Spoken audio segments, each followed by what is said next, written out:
Intelligence use করতে হবে, তাহলে এটা মোর ইফেক্টিভ হবে। মানে আপনি মানুষের আবেগ অনুভূতি নাড়িয়ে দিয়ে যদি দাওয়া দিতে পারেন, এটা তার শুদ্ধাচারের জন্য অনেক কাজে দেবে। ইমোশনাল ইন্টেলিজেন্স মানে তার আবেগ, ইমোশনকে আপনি ট্রিগার আপ করবেন, ওইটাতে আপনি টাচ করবেন, তাহলে দেখবেন যে সে একেবারে কাবু হয়ে গেছে। এটা রাসূল সাল্লাল্লাহু আলাইহি ওয়াসাল্লামের সিরাতে আমরা অনেক সময় দেখেছি যে ইমোশনাল ইন্টেলিজেন্সকে কাজে লাগিয়ে রাসূল সাল্লাল্লাহু আলাইহি ওয়াসাল্লাম তার আবেগ অনুভূতিতে এমন ভাবে নাড়া দিয়েছেন, তাকে আল্লাহ তাআলা হেদায়েতের রাস্তায় নিয়ে এসেছে। সুবহানাল্লাহ। একটা ছোট্ট উদাহরণ দেই, মুসনাদে আহমদ ইবনে হাম্বলের হাদিস, কিভাবে ইমোশনাল ইন্টেলিজেন্স রাসূল সাল্লাল্লাহু আলাইহি ওয়াসাল্লাম ইউজ করতেন, আবেগ অনুভূতিকে কিভাবে নাড়া দিতেন রাসূল সাল্লাল্লাহু আলাইহি ওয়াসাল্লাম। এক যুবক এসে সাহাবাদের সামনে রাসূল সাল্লাল্লাহু আলাইহি ওয়াসাল্লামকে বললেন, ইয়া রাসূলুল্লাহ ইযান লি বিজিনা, হে আল্লাহর রাসূল আপনি আমাকে জিনার অনুমতি দেন। নাউযুবিল্লাহ। কিসের? জিনার, মানে ব্যভিচারের অনুমতি দেন, ব্যভিচার বা জিনার অনুমতি দেন। আশেপাশের সাহাবারা তো রেগে মেগে আগুন। فأقبل القوم عليه فزجروه, সবাই তাকে দৌড়ে ধরতে গেল আর ধমকাতে লাগলো, ছি ছি ছি, মা মা, আমরা যেটা বাংলায় বলি ছি ছি, আরবিতে ওনারা কি বলে? মা মা, ছি ছি, কি বলো তুমি? লজ্জা শরমের মাথা খেয়ে তুমি রাসূলুল্লাহর দরবারে এসে বলতেছো, হে আল্লাহর রাসূল আপনি জিনার অনুমতি দেন। যে রাসূল আল্লাহর পক্ষ থেকে বাণী শোনায়, ওয়ালা তাকরাবুজ জিনা, তোমরা ব্যভিচারের নিকটবর্তীও হয়ো না, আর তুমি সেই নবীর কাছে এসে আবদার করতেছো জিনার অনুমতি দেন।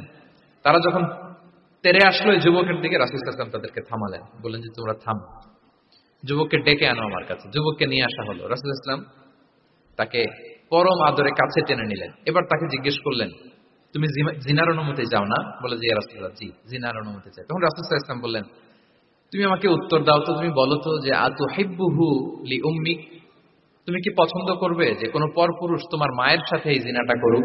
তোমার এটা ভালো লাগবে? সে বলে লা ইয়া রাসূলুল্লাহ, না কখনো না, আমার মায়ের সাথে কেউ এই পাপাচারে লিপ্ত হবে এটা কোনো মানুষ মেনে নেবে না, আমি কেন, কেউ মেনে নেবে না। তারপর রাসূল সাল্লাল্লাহু আলাইহি ওয়াসাল্লাম তাকে বললেন আতুহিব্বুহু লিবনাতিক, তুমি তোমার কলিজার টুকরা সন্তান, কন্যা সন্তানের সাথে, তোমার কন্যার সাথে কেউ এই পাপ কাজটা করুক, এটা তুমি মেনে নিবে, এটা তুমি পছন্দ করো? সে বলল লা ইয়া রাসূলুল্লাহ, হে আল্লাহর রাসূল কোশ্চিন কালেও না, কখনো মানবো না, আমার মেয়ের সাথে কেউ এই কাজ করবে আমি কখনো মানবো না। রাসূল সাল্লাল্লাহু আলাইহি ওয়াসাল্লাম আবার তাকে প্রশ্নবাণে জর্জরিত করতে লাগলেন, আবার বললেন আতুহিব্বুহু লি উখতিক, তুমি কি তোমার প্রিয় বোনের সাথে কেউ এটা করুক, এই পাপাচারে লিপ্ত হোক, জিনা করুক, পছন্দ করবে? তোমার বোনকে কেউ এরকম করবে, অপমান করবে, এটা চাইবে তুমি? বলে কখনো না, লা ইয়া রাসূলুল্লাহ, কখনো না, কেউই তো পছন্দ করবে না এটা। তখন রাসূল সাল্লাল্লাহু আলাইহি ওয়াসাল্লাম বললেন, তুমি যার সাথে জিনার অনুমতি চাইছো সে তো কারো না কারো মা, কারো না কারো মেয়ে, কারো না কারো বোন, তুমি এভাবে কেন ভাবতে পারো না? সুবহানাল্লাহ। এই কথা বলার পরে তো সে একেবারে ইমোশনালি এমন ড্যামেজ হয়েছে, লজ্জায় কাঁচুমাচু হয়ে মাথা নিচু করে দাঁড়ায়। তখন রাসূল ইসলাম তার পিঠে একটা আলতো চাপড় মারলেন, পরম মমতায় আলতো চাপড় দিয়ে তার জন্য দোয়া করলেন, আল্লাহুম্মা গফির যামবাহ ওয়া তাহহির কলবাহ ওয়া হাসসিন ফারজাহ, আল্লাহ তুমি এই যুবকের পাপ মোচন করো, আল্লাহ তুমি তার অন্তরটাকে পরিশুদ্ধ করো, আল্লাহ তুমি তার চরিত্রটাকে নিষ্কলুষ করো।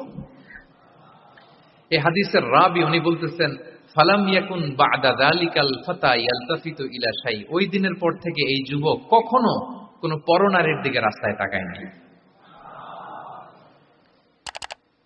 এই ইমোশনালি যখন তাকে দুর্বল করা হলো, তাকে যখন এইভাবে রাসূল সাল্লাল্লাহু আলাইহি ওয়াসাল্লাম প্রেজেন্টেশন করলেন, হাদিসের বর্ণনাকারী বলেন এরপরে আমরা কোনোদিন তাকে পরনারীর দিকে তাকাতে দেখি নাই।